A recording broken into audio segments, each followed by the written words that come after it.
All right, we got a good one today. So this man is going to be telling us how to lose belly fat and is cardio a waste of time.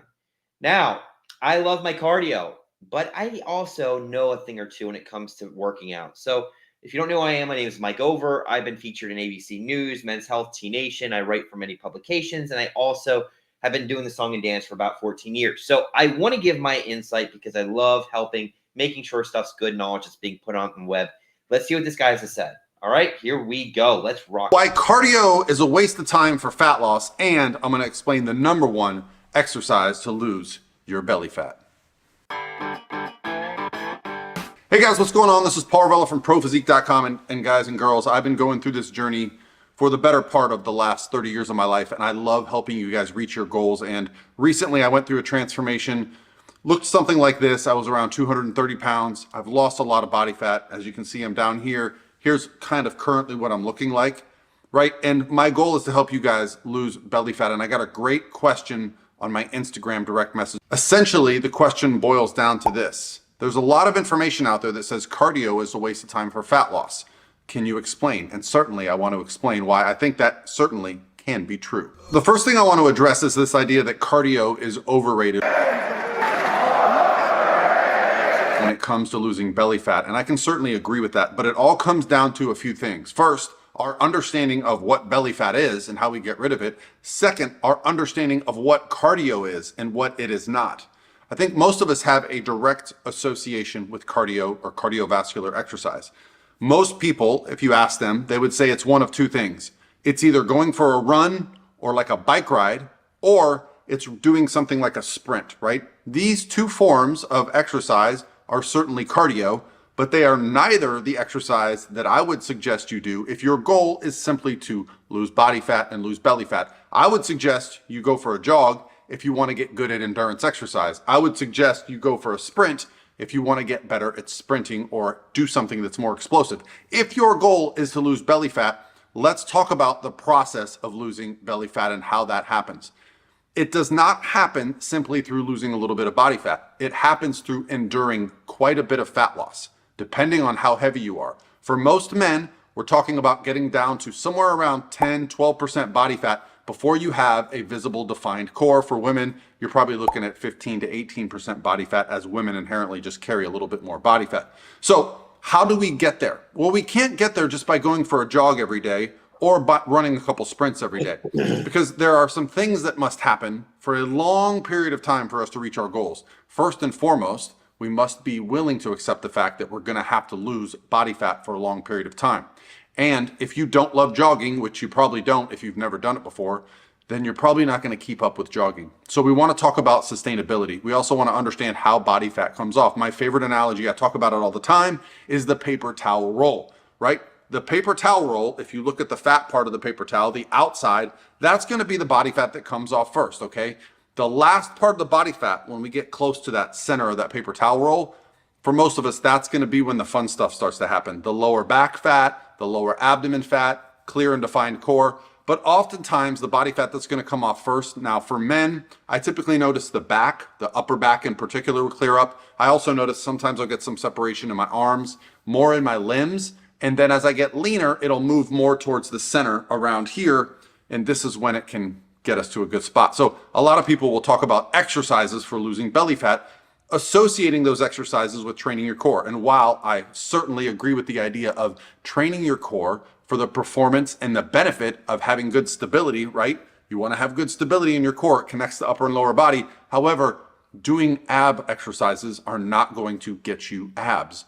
They're not going to get you less body fat. What they will do is give you more defined muscle groups, okay? But if you can't see those muscle groups, it's not really going to help. So certainly the best exercise for losing belly fat is not an ab exercise. However, certainly include them in your training routine specifically. So okay, let's stop here.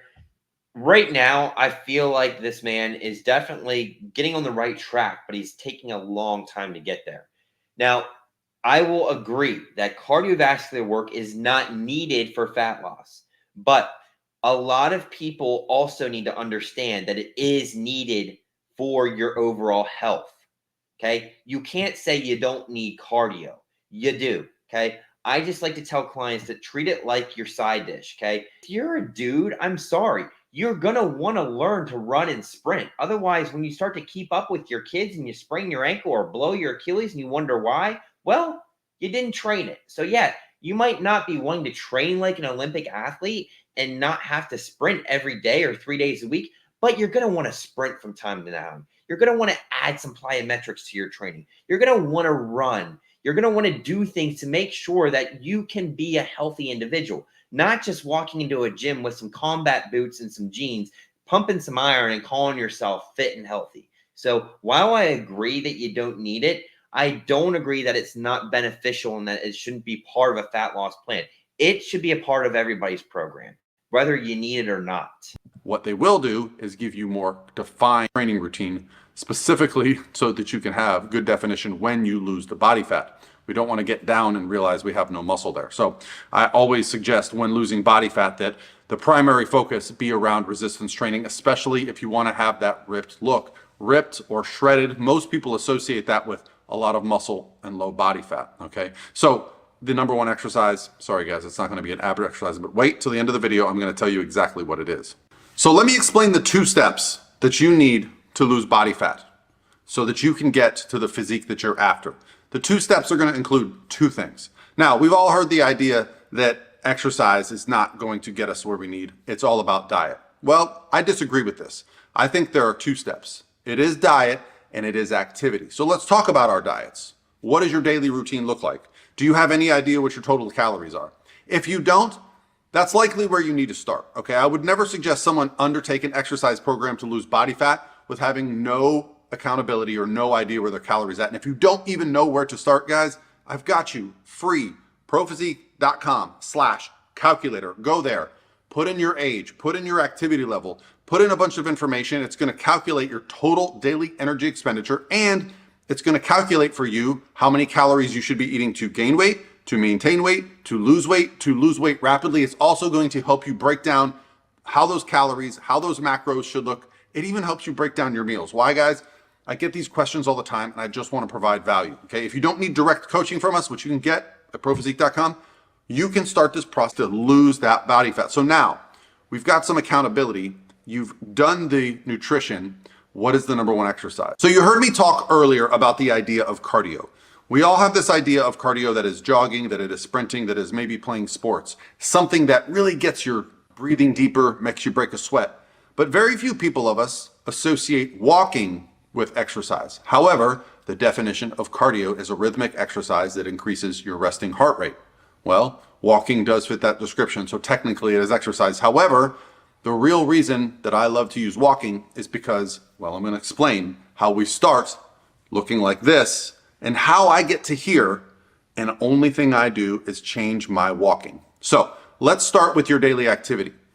How many steps are you taking per day? You don't know? Well, let me guess. You get up, you drive to work, you sit at a desk, you drive home, you go to the gym for an hour maybe, and then you sit back down. When I did this, I was tracking my average daily steps at 2,000 to 3,000 steps a day. That's right, 2,000 to 3,000 steps a day. No problem there. However, when I decided to make a change and focus on getting between 5,000 and 10,000 steps a day, a few positive changes happened. My body composition improved, meaning I had a little bit more less body fat, a little better energy, but also I noticed that my hunger changed.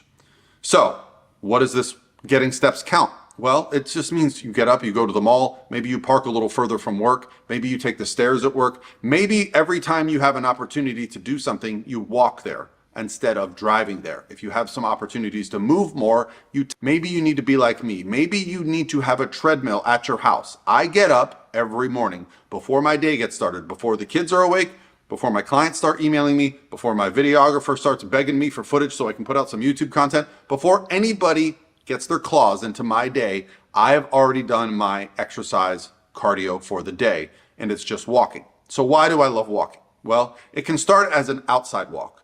But as we hit a plateau with our walking, some of us don't have the opportunity to simply go from 5,000 steps to 10,000 steps to 20,000 steps to 30,000 steps, right? That can be hours and hours per day.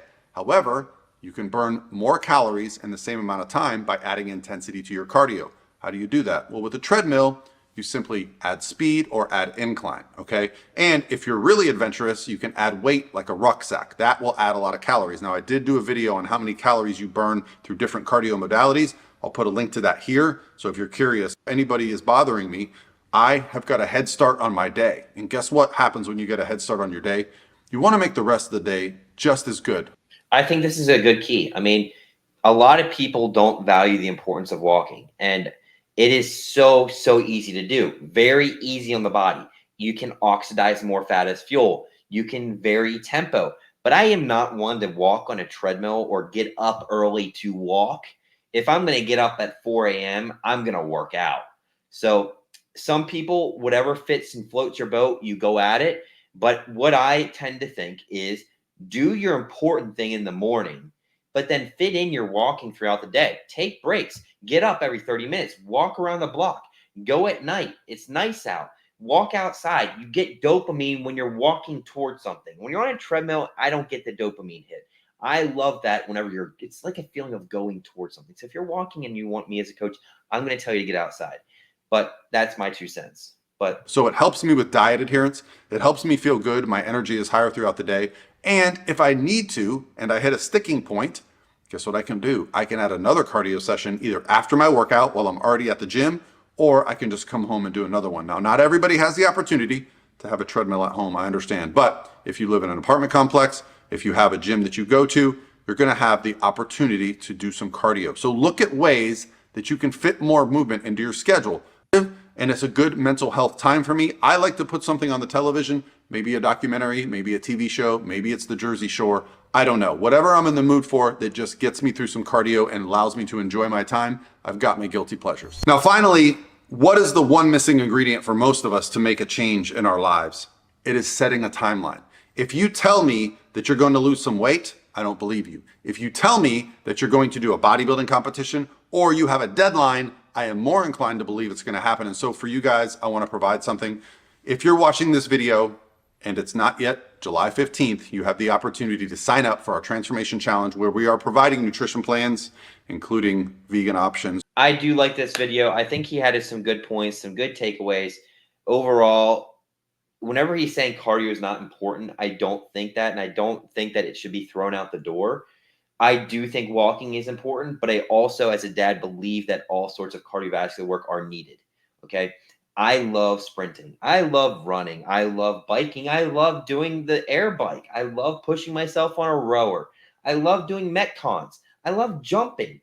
So the less that you do of these things, the more likely you're going to lose a lot of tissue tensile strength. And I'm not one to do that. And so what does that correlate to? Muscle mass, lean muscle mass. And what does it also do? Skyrocket heart rate. What does it also do? Increase basal metabolic rate. What does it also do? Increase metabolism. So there are benefits to those things that he kind of tossed away. But overall, I think it's a decent video. Good job. And that's my 2 cents on it.